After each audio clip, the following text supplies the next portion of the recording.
Imagine a US president standing in the Oval Office, holding up a photo of himself with Vladimir Putin, speaking about timelines, deadlines, and the possibility of peace in one of the world's most devastating ongoing conflicts.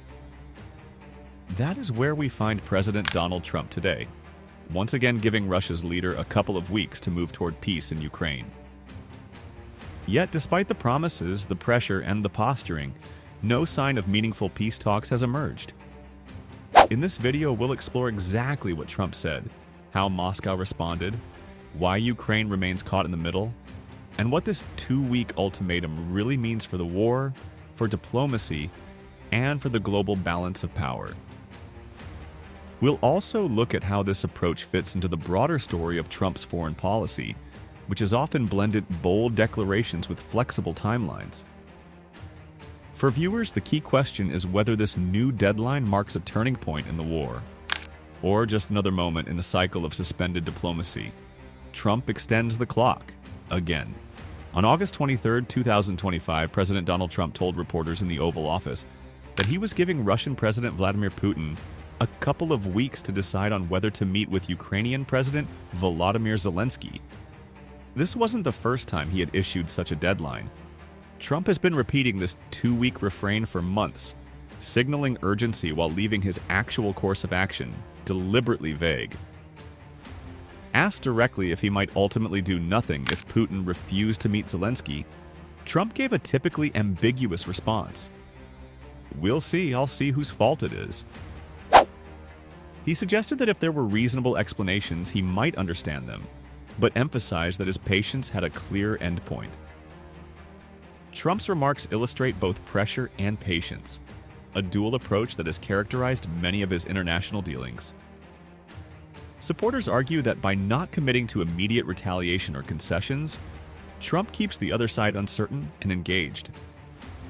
Critics, however, worry that the repetition of deadlines without follow-through risks diminishing American credibility.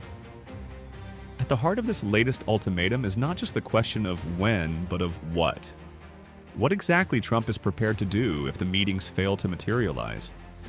The Alaska meeting and Trump's push for dialogue. The current tension follows Trump's recent meeting with Putin in Anchorage, Alaska. That encounter was widely described as cordial, with Trump later calling it a very good conversation. The two leaders reportedly discussed not only Ukraine but also broader U.S.-Russia relations, ranging from sanctions to security cooperation. Trump then returned to Washington, where he hosted Zelensky and European leaders, signaling his role as a central mediator in the ongoing war. Out of those meetings emerged his pitch for a bilateral session between Putin and Zelensky, potentially followed by a trilateral format with himself included. The Alaska summit matters because it reinforced Trump's belief that personal diplomacy can yield results where traditional channels stall. By showcasing friendliness with Putin and openness with Zelensky, Trump positions himself as the bridge between two adversaries. Yet, the challenge lies in translating personal chemistry into policy substance. History shows that while symbolic meetings can lower tensions temporarily, sustainable peace depends on the hard details of security guarantees, territorial settlements, and long-term commitments. Trump seems eager to be seen as the one leader bold enough to push those conversations forward. Moscow's response: signals without substance. Despite Trump's optimism, Russian officials have given little indication that they are preparing for substantive talks. Foreign Minister Sergei Lavrov stated flatly on August 23rd that there were no plans for a meeting between Putin and Zelensky. This dismissal underscores the Kremlin's continued strategy, projecting openness to dialogue in principle while avoiding concrete commitments. Putin himself has struck a careful tone. He described his Alaska meeting with Trump as very good and reiterated that Russia seeks an end to the fighting in Ukraine. Yet, crucially, he has not confirmed any willingness to sit down with Zelensky under Trump's timeline. Instead, he emphasized ongoing communications between Russian and American agencies and his expectation of a full-scale restoration of U.S.-Russia relations. For Moscow, this balancing act serves two purposes. reassuring Trump of Russia's respect while maintaining its own leverage by keeping Ukraine at arm's length. This reflects a broader Russian strategy of buying time, maintaining military pressure, and using diplomatic ambiguity to avoid concessions. For the Kremlin, every week without direct talks allows continued consolidation of its battlefield position, while avoiding a diplomatic scenario in which it might be pressed to compromise. The symbolism of the Oval Office photo. One of the most striking moments from Trump's remarks was when he pulled out a photo of himself with Putin, taken in Anchorage. He explained that the Russian president had sent it to him, and that he planned to sign it as a gesture of goodwill. To some observers, this may appear symbolic, two powerful leaders reinforcing their personal rapport, even as war continues in Ukraine. Trump framed it as evidence of mutual respect, noting that Putin had shown courtesy toward him and toward the United States, though not so respectful of others. This theatrical moment captures the essence of Trump's diplomatic style. Highly personal, rooted in symbolism, and intended to project both camaraderie and authority. For critics, however, the photo underscored the ambiguity of U.S. policy. Was Washington pushing for peace through tough pressure, or through cultivating personal ties with Moscow? What makes the gesture notable is how much weight Trump attaches to symbols of respect and friendship in his diplomacy. Unlike leaders who rely primarily on institutions or treaties, Trump often leans on interpersonal rapport as a tool for leverage. Whether this approach ultimately produces results depends not only on his relationship with Putin, but also on how Ukraine and Europe interpret the optics. The two-week ultimatum, a familiar strategy. Trump's repeated references to a two-week deadline are not new. Since returning to office, he has used similar timeframes to keep foreign leaders, allies, and even the media in suspense. "In 2 weeks, we'll know which way I'm going," he told reporters. "I'm going to go one way or the other, and they'll learn which way." This tactic functions less as a concrete deadline and more as a tool of leverage. By creating a sense of limited time, Trump applies pressure on adversaries while keeping his options open. It also ensures that attention remains fixed on his role as the ultimate decision-maker.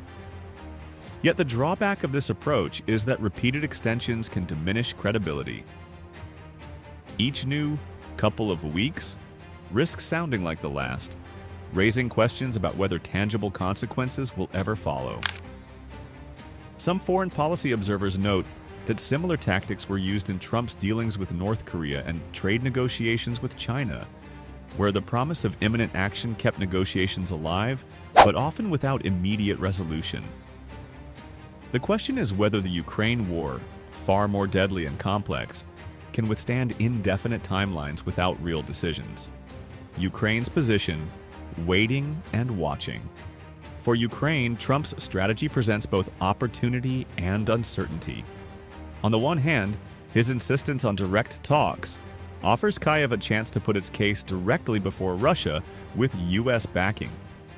On the other, the repeated delays and lack of concrete commitments leave Ukraine in a holding pattern.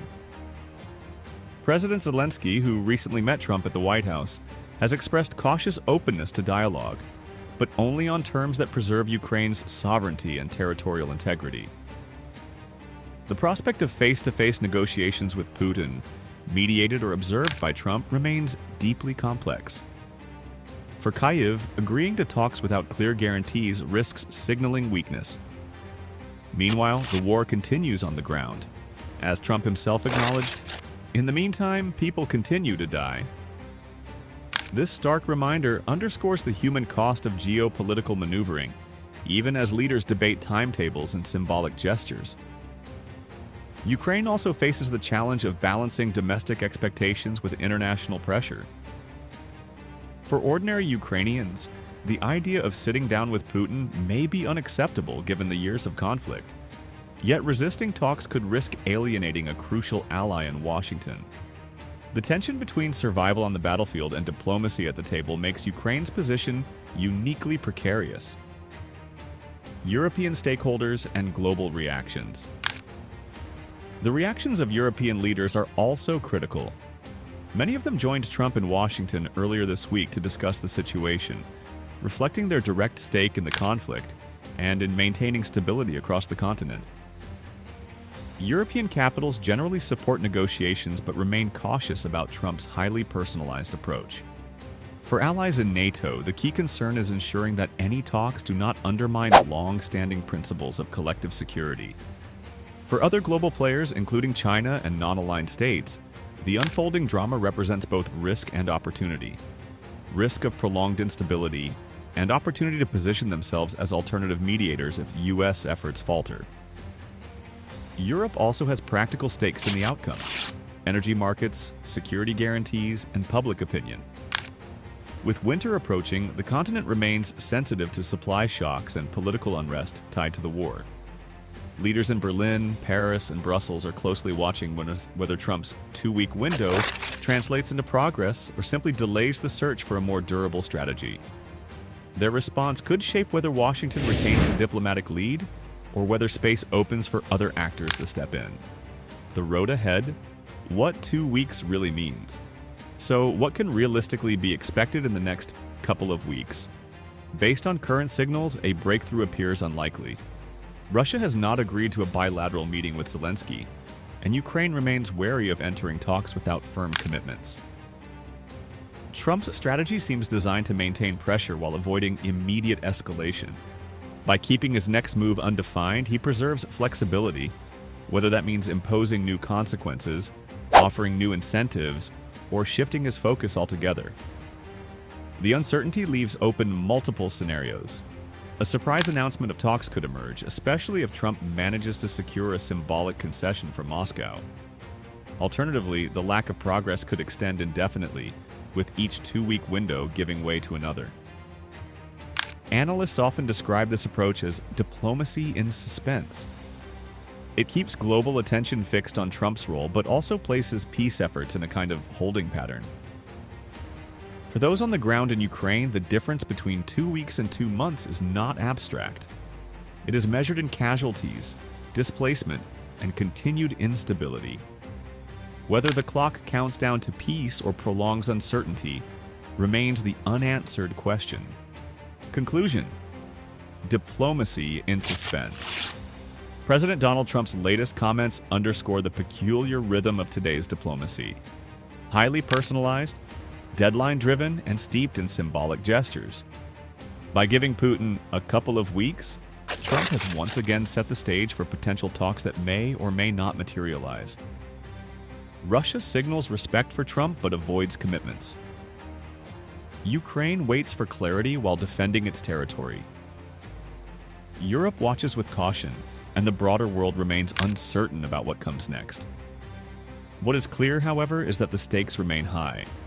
Lives continue to be lost, and the possibility of peace rests on fragile calculations among leaders navigating both war and politics.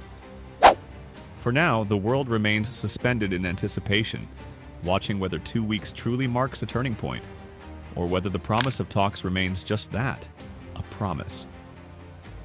In many ways, this moment reflects the larger struggle of modern diplomacy, balancing symbolism and substance, urgency and patience, personal leadership and collective action. Whether Trump's couple of weeks proves decisive or fades into another delay will shape not only the course of the war in Ukraine, but also the credibility of U.S. leadership on the global stage. If you found this deep dive informative, make sure to hit the like button, subscribe to the channel, and turn on the notification bell so you don't miss our next breakdown of major global developments. And now I'd love to hear from you. Do you think Trump's 2-week strategy is an effective form of pressure, or does it risk becoming an empty promise? Share your thoughts in the comments below and let's start a thoughtful discussion.